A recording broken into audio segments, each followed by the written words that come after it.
اے ایمان والو، نہ تو اللہ اور رسول سے خیانت کرو اور نہ اپنی امانتوں میں خیانت کرو، اور تم ان باتوں کو جانتے ہو، اور جان رکھو کہ تمہارا مال اور اولاد بڑی آزمائش ہے، اور یہ کہ اللہ کے پاس نیکیوں کا بڑا ثواب ہے۔ مومنو،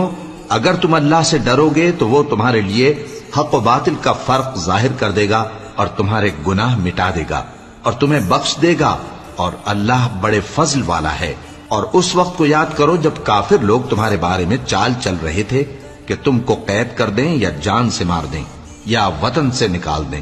تو ادھر تو وہ چال چل رہے تھے اور ادھر اللہ تدبیر کر رہا تھا، اور اللہ بہترین تدبیر کرنے والا ہے۔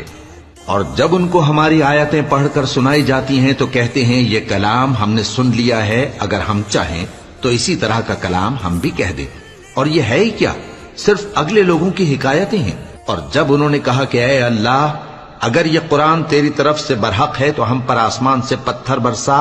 یا کوئی اور تکلیف دینے والا عذاب بھیج دے،